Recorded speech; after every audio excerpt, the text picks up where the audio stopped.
Salut les mecs.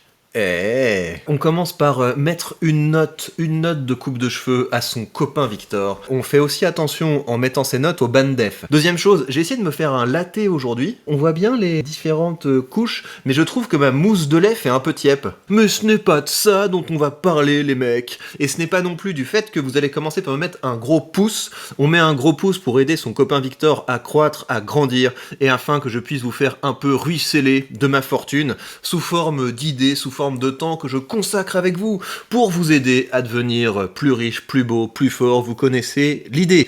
Alors, on va se plonger dans quelque chose que je trouve passionnant. On va parler du Jancovici des années 70. Parce que toutes les époques ont leur Jancovici, donc quelqu'un qui dit ça va être la fin de l'humanité. Si on ne se met pas sous la protection d'un état dirigiste qui va tout rationner, tout organiser, on va tout droit à la catastrophe. Toutes les époques ont eu des gens comme ça. Et le Jancovici des années 70 s'appelait Paul Ehrlich. Et on va regarder son histoire parce que vous allez voir que c'est passionnant. Est-ce que les prédictions de Paul Ehrlich se sont avérées réalisées? C'est ce qu'on va voir. Allez, on se plonge là-dedans. Épuisement des ressources, le démenti du pari Simon Ehrlich. Alors d'abord, on salue l'auteur de cet article. Parce que ça, si vous voulez, c'est le genre de réflexion. On trouve ça généralement en langue anglaise et c'est assez rare qu'on ait un petit peu une réflexion de la pensée économique américaine libérale en France. Donc voilà, parce que la France est un pays absolument anti-libéral. Je pense d'ailleurs que c'est un problème. On aurait besoin d'un courant libéral en France parce qu'aujourd'hui, si vous voulez, vous avez une opposition droite-gauche qui est sur le terrain des valeurs. Donc vous avez les woke contre les droitardés et au niveau économique, tout le monde est de gauche. Voilà, c'est le monde irait mieux si on taxait plus les gens, il faut taxer plus, il faut que l'État organise, etc. Donc on est complètement gauchiste au plan économique et donc c'est pour ça que c'est intéressant d'avoir un peu un point de vue libéral. Donc on salue Nathalie MP Meilleure, bloqueuse libérale. On t'embrasse Nathalie. N'hésite jamais à passer sur la chaîne et merci de partager cette réflexion qui va nous permettre de prendre un peu de recul sur beaucoup de choses. Alors on pourrait définir l'écologie en disant qu'elle consiste à inscrire le développement de l'homme de façon aussi harmonieuse que possible dans son environnement. Mais ce n'est pas exactement comme cela qu'elle est née ni qu'elle s'est développée. Quand les questions écologiques font leur apparition dans le débat public à la fin des années 60, l'inquiétude dominante concerne l'épuisement des ressources. La démographie est galopante, la consommation aussi. Est-ce que tout cela ne finira pas par un effondrement de la planète et de l'humanité? Il s'agit d'une angoisse quasi ancestrale. Vers 1800, l'économiste britannique Thomas Malthus, donc si vous voulez, tous les gens que vous entendez dans le débat public aujourd'hui qui parlent d'effondrement, etc., ce sont des malthusiens. Ils s'inscrivent tous dans la pensée malthusienne, et Jancovici compris. Alors, théorisait le fait que, laissée à sa croissance naturelle, la population augmenterait de façon géométrique, tandis que les ressources naturelles, en l'occurrence les vivres, n'augmenteraient que de façon arithmétique, d'où la catastrophe assurée, à plus ou moins brève échéance, si aucun frein n'est mis à la cavalcade démographique. Il en vient donc à proposer ce qu'on continue à appeler une politique malthusienne, consistant à limiter les naissances de façon volontaire et non imposée, c'est à signaler. Et donc vous voyez, là vous allez voir, là c'est la première fois que cette pensée que la démographie serait un problème a été théorisée. Alors, je vous spoile pas l'affaire, mais en gros, ce qui se passe dans le vrai monde des adultes, c'est que plus il y a de papas et de mamans qui font des bébés, et plus on augmente la chance d'avoir des petits Einstein, des petits gens qui sont capables de créer des idées absolument révolutionnaires qui font que on n'est finalement jamais à court de ressources. Mais on va pas vous spoiler la fin de l'histoire, vous avez le droit de vous inquiéter, vous avez le droit d'écouter tous les vendeurs de catastrophes, et donc on va continuer à écouter ça. Alors, son idée est reprise en 1972 par le Club de Rome dans son célèbre rapport intitulé The Limit to Growth, les limites de la croissance, mais à ce moment-là, il n'est plus question de volontariat ni de choix individuel, mais à ce moment-là, il n'est plus question de volontariat ni de choix des individus, du planisme et de l'autoritarisme, point. Et donc ça, si vous voulez, il y a beaucoup de pensées à l'heure actuelle qui se basent là-dessus. On vous dit, oui, ça a été bien démontré dans le rapport de Rome, etc., qu'il ne peut pas y avoir de croissance infinie dans un monde fini, donc il faut taxer plus, blablabla, rationner, etc.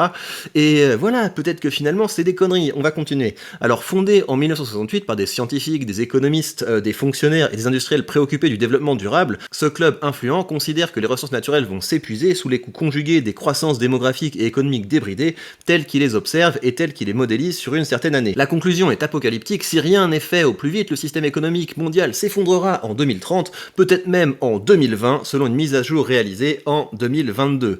Comment éviter une pareille catastrophe imminente? Selon le Club de Rome, il serait possible d'atteindre un équilibre global à condition de limiter les naissances à 2 enfants par famille, taxer l'industrie pour limiter la production et organiser la répartition des richesses afin de la distribuer à chacun selon ses besoins. Vous vous rendez compte, hein, ce sont des gens qui finissent par être contre la vie. Et je pense que donc c'est finalement une pensée assez malade. Vous avez beaucoup de gens qui n'ont pas réussi à trouver leur place dans le monde, qui n'ont pas réussi à être productifs, qui n'ont pas réussi à être épanouis, et donc qui voudraient que chacun se bride, chacun se castre, et le monde irait mieux, voilà, si chacun se mettait en mode décroissance. Mais les gars, organisez-vous une colonie de vacances de décroissants, faites-vous un gros camping entre vous, décroissez, mais comptez pas sur les vrais bonhommes pour décroître. Alors, de quoi combler les attentes du biologiste et écologiste Paul Ehrlich de l'université américaine de Stanford, qui préconise aussi de limiter les naissances via un système de primes et d'amendes afin de dissuader les gens de procréer. C'est toujours ça, hein, c'est étendre le domaine de la taxation, ce serait la solution à tous les problèmes. Car lui aussi pense que l'humanité court à sa perte. En 1968, il publie son magnum opus The Population Bomb, qui commence ainsi: la bataille pour nourrir l'ensemble de l'humanité est perdue. Il annonce des famines effroyables et la mort de centaines de millions de personnes dans les années 1970 et 1980. Dans des publications et déclarations ultérieures, il prédit que les États-Unis devront rationner l'eau en 1974 et que les pesticides et les DDT feront chuter les naissances de vie des Américains, et que les pesticides et le DDT, je sais pas ce que c'est, feront chuter l'espérance de vie des Américains à 42 ans dans les années 80. Si j'étais joueur lance-t-il, je prendrais le pari qu'en l'an 2000, l'Angleterre aura disparu. Et donc, vous voyez, c'est intéressant, c'est un petit peu le même genre de gens que vous avez aujourd'hui, qui font des prédictions, des annonces que en 2050, ce sera la fin de tout, etc. Là, vous avez un exemple d'une personne qui, dans les années 70, prévoyait la fin de tout pour les années 80, pour les années 2000, etc. La preuve a été faite que sa théorie a complètement foiré, et vous allez voir que c'est allé, vous allez voir que c'est allé plus loin que ça. Avant, je vous rappelle que dans ces années 1970, vous aviez donc un film qui avait beaucoup marqué les esprits et qui avait terrorisé tout le monde. C'est un film qui s'appelait Soleil Vert, et donc ça c'est une dystopie un petit peu du genre de ce qu'on voit habituellement, qui place New York dans les années 2022 dans un monde où les gens décident de s'euthanasier parce qu'ils ne croient plus à rien, et vu qu'on ne parvient plus à nourrir la population, quand les gens meurent, on les change en nourriture, et c'est comme ça que les gens se nourrissent par le grand cannibalisme, voilà. Donc 2022, voilà, et il y avait des gens qui croyaient vraiment ça, hein. Et si vous voulez, ce mec-là, Ehrlich, qui est pourtant un vrai scientifique, quoi, c'était un mec qui était professeur à l'université, un mec qui était spécialiste de biologie, il prévoyait Soleil Vert dans la vraie vie. Et donc aujourd'hui, vous avez les mêmes genres de prophètes, et vous avez également le même genre de films du style, je sais pas quoi, Ne regarde pas là-haut, voilà, les films qui cartonnent sur Netflix pour culpabiliser tout le monde et faire peur à tout le monde. Voilà, on est un petit peu dans la même configuration. Si je vous raconte ça, c'est juste pour que vous réalisiez que la situation actuelle, on est déjà passé par là. On est déjà passé par là il y a une quarantaine, maintenant c'est 40 ou 50 ans. Les gens avaient exactement les mêmes craintes, ils faisaient les mêmes prédictions, et elles ne se sont pas produites. Rien de tout ceci ne s'est réalisé heureusement, et nos écolo-collapsologues d'aujourd'hui devraient peut-être en tirer quelques leçons, mais il faut croire qu'Ehrlich était un peu joueur. En 1980, l'économiste et professeur de management Julian Simon, qui ne partage nullement ses idées, lui propose un étrange pari qu'il accepte. En voici les termes. D'un côté, on a Ehrlich et toute la planète écolo encore aujourd'hui, qui soutient que l'accroissement de la population conduira à la rareté des ressources et donc à leur renchérissement. Et de l'autre, on a Simon qui pense au contraire que l'homme est la ressource ultime. Grâce à ses hautes capacités d'innovation, il sera toujours capable d'utiliser et de combiner au mieux les ressources dont il dispose afin de ne manquer de rien sur le long terme, ce qui entraînera la baisse des matières premières. Donc vous voyez, hein, ils font un vrai pari. C'est bon, donc si Ehrlich t'as raison que le monde va devenir de moins en moins abondant, ça veut dire que si aujourd'hui on fait un pari sur un panier de commodités, le prix devrait être beaucoup plus élevé proportionnellement à ce que les gens peuvent s'acheter voilà, dans quelques années par rapport à aujourd'hui. Simon propose donc à Ehrlich de choisir un panier de 5 matières premières pour une valeur totale de $1000 et ainsi qu'une durée supérieure à 1 an. À l'issue de cette période, le prix déflaté du panier sera calculé. S'il est supérieur à 1000 €, Ehrlich gagne le pari et empoche la différence. Dans le cas contraire, Simon gagne le pari et empoche aussi la différence. Il est prévu au contrat que le prix des biens ne doit pas être contrôlé administrativement et que les États-Unis ne doivent pas être en guerre au moment où le pari prendra fin. Ehrlich s'enthousiaste. Donc c'est lui qui choisit. C'est lui qui choisit ce grand scientifique. C'est lui qui choisit le panier de commodités qui, si ces théories sont vraies, leur prix devrait exploser. Il choisit le cuivre, le chrome, le nickel, l'étain et le tungstène, pensant que leur prix va fortement augmenter, et il fixe la fin du pari à 10 ans après sa signature, soit en octobre 1990. À cette date, il est contraint de constater son échec en dépit du fait que la population mondiale a augmenté de 870 millions d'individus sur la période, et il envoie ainsi un chèque à Simon de $576, car en dollars constants, le prix du panier a baissé de 36%.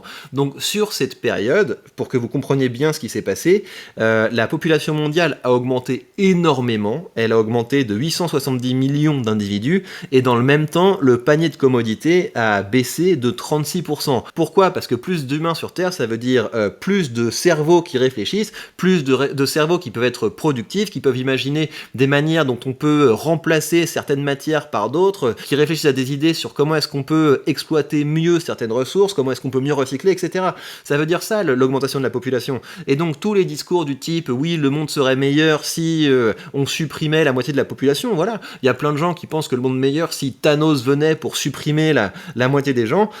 Ces gens sont absolument délirants. Et d'ailleurs, si vous êtes ce genre de gens qui êtes en panique parce que vous pensez que le monde va être surpeuplé, sachez que les prévisions des démographes, c'est plutôt que d'ici à 2100, on sera quelque chose comme 9 milliards, et vous avez même des prédictions qui sont plutôt entre 7 et 9 milliards. Donc soit il y aura 1 milliard de personnes qui va s'ajouter d'ici à la fin du siècle, donc je pense qu'en se serrant un peu, ça devrait tenir, soit on va même baisser de population, et donc ça, vous pouvez vous en réjouir, mais moi je pense que c'est un peu une catastrophe s'il y a moins de gens sur Terre, parce que, encore une fois, les humains, c'est cool. C'est cool, les humains. Donc il faut arrêter tous les trips du type « oui, la population est un cancer sur Terre ». Les humains, c'est cool. Il n'y a rien de plus beau, il n'y a rien de plus noble, il n'y a rien de plus puissant qu'un humain. Donc on arrête ces discours d'espèces de gros blaireaux qui détestent l'humanité. Les humains, c'est cool, il en faut plus. Je me suis énervé, j'étais en train de lire un article tranquillement et les gars, je me suis énervé. Bon, mais ça m'énerve vraiment en fait, ces discours anti-humanistes, c'est une catastrophe les gars. Si vous êtes des petits ados déprimés, fermez-la quoi, laissez les adultes travailler. Alors il est certain que 10 ans ne forment pas une très longue période, et peut-être que Simon a juste eu de la chance, une autre période décalée ou plus longue lui aurait peut-être pas été aussi favorable. Mais il se trouve qu'en 2018, le rédacteur en chef de Human Progress, Marianne Tuppy, et le professeur Gail Pooley, désolé les mecs si j'écorche votre nom, de l'université de Birmingham ont développé le concept de Simon en élargissant à 50 produits sur une période de 37 ans, donc de 1980 à 2017. Le résultat, c'est que sur cette période, le prix réel de leur panier a baissé de 36%, et ils ont constaté que les produits qui s'achetaient en 60 minutes de travail en 80 ne demandaient plus que 21 minutes de travail en 2021. Donc si vous voulez, c'est un petit peu ça qui s'est passé. Si vous prenez juste le prix, vous allez vous dire « oui, à mon époque, un paquet de pâtes, ça comptait je sais pas combien ». La question, c'est combien vous pouvez en acheter par rapport à ce que vous gagnez. Combien de travail ça prend pour pouvoir acheter la même chose. Tuppy et Pooley, tout ceci confirme l'intuition initiale de Julian Simon et leur permet de conclure leur étude sur la disponibilité des ressources sur une note à la fois typiquement libérale et agréablement optimiste pour l'avenir de l'humanité, contrairement aux prédictions toujours plus ehrlichiennes, mélange d'apocalypse et d'autorianisme et d'autoritarisme des écologistes et de leurs clones anticapitalistes décroissants. La Terre est composée d'un nombre fini d'atomes, mais les combinaisons possibles de ces atomes sont infinies. Dès lors, ce ne sont pas les limites physiques de notre planète qui importent, mais la liberté humaine d'expérimenter et d'imaginer de nouvelles utilisations des ressources que nous avons. Quant à Simon, et ce sera ma conclusion, voici ses prédictions à long terme. Les conditions matérielles continueront à s'améliorer pour la plupart des gens, dans la plupart des pays et la plupart du temps indéfiniment. Dans un siècle ou deux, tous les pays et la majeure partie de l'humanité auront atteint ou dépassé le niveau de vie occidental actuel, mais je suppose aussi que beaucoup de gens continueront continueront à penser et à dire que les conditions de vie se détériorent. Et ça, pour le coup, c'est un petit peu ce qui est en train de se passer. Hein. C'est un petit peu ce qui est en train de se passer. La plupart des médias sont anxiogènes, voilà, parce que des gens qui ont peur, ce sont des gens qui ont envie de se réfugier derrière des hommes forts, derrière des institutions fortes, et qui donc sont prêts à accepter toujours plus de taxes. Voilà, je vous signale également que ces deux personnes, je crois, Tuppy et Pouli, ont sorti un livre, je sais pas, je crois que Pouli en tout cas est auteur, mais je sais pas, mais en tout cas c'est un livre qui s'appelle Super Abondante ou Super Abondance, voilà, il est en anglais, mais je pense que je vais le lire et je vous en parlais sur cette chaîne, et ça permet de faire un contre-pied assez intéressant au discours que vous avez, qui prévoit toujours plus de rationnement, toujours plus de misère, etc.